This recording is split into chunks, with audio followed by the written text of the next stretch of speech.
Bienvenue à tous dans cette nouvelle vidéo. On va voir ensemble aujourd'hui pourquoi vous devez intégrer le setting LinkedIn dans vos stratégies de prospection commerciale et totalement mettre à la poubelle le cold DM. C'est parti. Tout d'abord, le setting LinkedIn, ça tient en 3 lettres. R pour relation, c'est-à-dire que vous allez commencer par créer une relation avec le prospect. Vous n'allez pas lui parler de votre offre ou quoi que ce soit, non. Vous allez commencer par créer une relation avec lui. Une fois qu'il vous aura répondu, vous allez le qualifier. C'est-à-dire vous assurer qu'en effet, vous pouvez l'aider. On va voir le process détaillé juste après. Donc, une fois que vous l'avez qualifié, ce prospect, et qu'en effet, il répond aux critères nécessaires à pitcher votre offre, et donc là, vous allez le préparer à votre appel de closing. Donc, quelques statistiques sur le setting et quelques rappels également sur l'inbound, l'outbound. Le setting, ça vous permet d'avoir 5% de taux de prise de rendez-vous sur de l'outbound. Et ça vous permet d'avoir 10% de taux de prise de rendez-vous sur de l'inbound. Qu'est-ce que ça signifie? Ça veut dire que sur 100 personnes que vous contactez, et vous pouvez largement contacter 100 par semaine sur LinkedIn, vous allez donc avoir 10% de taux de rendez-vous. Et ici, 5%. Donc, au minimum, même si vous ne créez pas de contenu, vous allez avoir ici plus de 5 rendez-vous RDV par semaine. Donc, maintenant, l'outbound, l'inbound, qu'est-ce que ça signifie? Il faut comprendre que dans votre pipe de prospects, vous avez ce qu'on appelle le trafic froid, le trafic tiède et le trafic chaud. Et au milieu, vous avez vos clients. L'outbound, ce sont les gens qui ne vous connaissent pas. C'est les gens qui viennent du trafic froid, ici. Le trafic froid, trafic tiède, trafic chaud, je vais faire un court rappel dessus. Trafic froid, ce sont les gens qui ne vous connaissent pas. Ils ne vous ont jamais vu, ils ne savent pas ce que vous faites. Bref, ils ne vous connaissent pas. Ensuite, vous avez ici le trafic tiède. Le trafic tiède, au contraire, ce sont les gens qui vous connaissent, qui sont passés de « je te connais pas » à « je te connais ». Et enfin, vous avez le trafic chaud, ce sont les gens qui vous font confiance. Et donc, votre capacité à faire de l'argent, c'est transformer des gens qui ne vous connaissent pas, qui est en illimité finalement, en clients. Donc, l'outbound, ici, c'est cibler les gens qui ne vous connaissent pas. Et l'inbound, au contraire, c'est le fait de cibler les gens qui vous connaissent déjà. Comment vous allez faire pour savoir s'ils vous connaissent ou pas? C'est extrêmement simple. C'est s'ils ont interagi avec votre contenu, donc s'ils ont posé un like, un applaudissement, peu importe sur le contenu que vous créez, ou alors ils ont commenté vos contenus, ou enfin, ils ont vu votre profil sur LinkedIn. Et donc ces personnes-là, on va voir juste ensuite comment les setter. D'ailleurs, le process reste le même sur les grandes lignes, que ce soit de l'inbound ou de l'outbound. On y vient tout de suite. C'est parti. Donc, on se retrouve sur notre process. Alors, il faut comprendre qu'il est en 7 étapes plus une bonus en fonction des cas que vous allez rencontrer. Tout d'abord, vous allez donc avoir une accroche. L'objectif, c'est de pouvoir avoir une réponse de votre interlocuteur pour enchaîner sur la suite. Donc, pour avoir une accroche percutante, il va falloir que vous ayez un icebreaker. Alors, il y a plusieurs écoles. Néanmoins, il faut comprendre que vous ne devez ni vous faire passer pour un client, ni vous faire passer pour un commercial. Le commercial, la personne ne va pas vous répondre et le client, il va vous répondre fortement. Néanmoins, la problématique, c'est qu'ici, au moment de la transition pour pitcher votre offre, etc., il va avoir un ascenseur émotionnel extrêmement fort qui fait qu'il va vous envoyer chier ou alors il ne va pas vous répondre. Donc, allez pas sur le terrain de la clientèle, ne vous faites pas passer pour un client, ce n'est pas une bonne solution. Néanmoins, vous allez avoir en effet un très bon taux de retour. Ensuite, vous allez poser une question bateau. Alors, je ne vais pas vous donner les questions exactes qu'on donne pour des raisons évidentes. Je n'ai pas envie qu'on reprenne mes questions et qu'on les pose à mes prospects auprès de mes concurrents ou peu importe.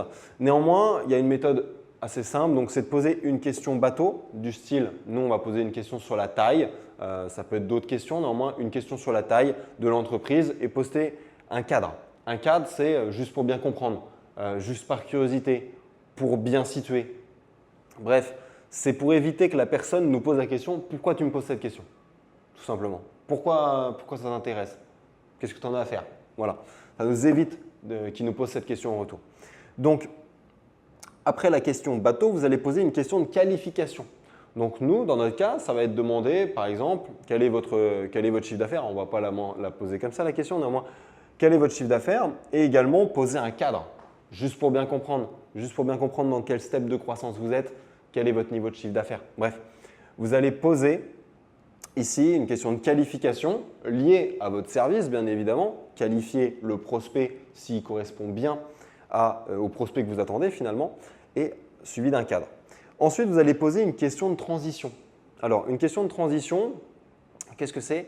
C'est demander l'autorisation de pitcher votre offre. Alors, pour ce faire, il suffit de créer un attrait et de dire tout simplement, là ici, on va passer de la qualification s'intéresser au prospect. Là, on va lui dire, écoute, je sais que tu n'as pas forcément le temps.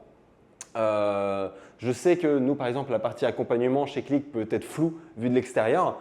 Est-ce que tu veux que je t'explique en 2 minutes ce qu'on fait? Là, on vient chercher un oui. Alors jusque-là, on posait des questions ouvertes. Là, ici, on va poser une question fermée. L'objectif, c'est qu'on aille chercher un oui. Une fois qu'on a eu le oui, on va pitcher notre offre. Et donc, lors du pitch, vous allez proposer 3 cas de figure dans lesquels votre prospect devra être. Donc, essayez de faire 3 cas de figure assez généralistes afin que le prospect se sente dans l'une de ces 3 cases. Et ensuite, vous allez lui demander, toi, dans lequel de ces 3 steps, dans lequel de ces 3 cas, tu as l'impression d'être aujourd'hui.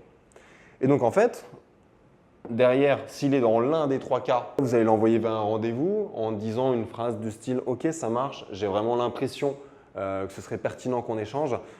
Est-ce que tu serais d'accord qu'un de nos business stratégistes ou qu'un membre de mon équipe, ou alors si vous êtes tout seul, qu'on prenne un moment ensemble de 15 à 20 minutes afin qu'on puisse creuser tes sujets et voir ensemble si on pourrait éventuellement t'aider. » Voilà. Mettez bien du conditionnel. Dites pas que vous pouvez l'aider. Déjà parce que vous n'en savez rien, ça fait sûr de soi, ça fait vendeur de rêve. Donc ça ne sert à rien. Donc mettez bien du conditionnel.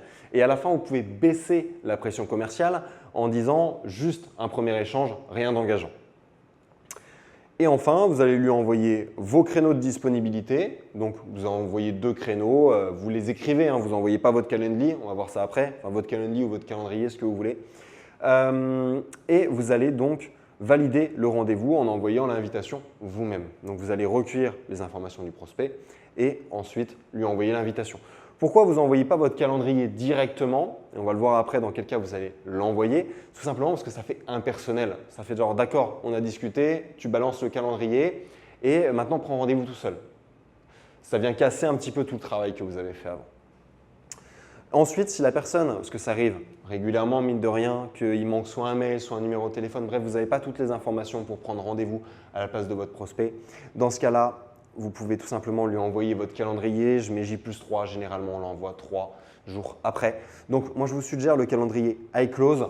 Pourquoi iClose? Parce que ça vous permet de récupérer les informations dès que la personne écrit son nom ainsi que son numéro de téléphone sur le calendrier. Même si elle n'a pas écrit son mail, déjà ces informations sont capturées par iClose et donc derrière vous pouvez les recontacter, ce qui vous permet d'augmenter considérablement votre nombre de rendez-vous à la fin du mois.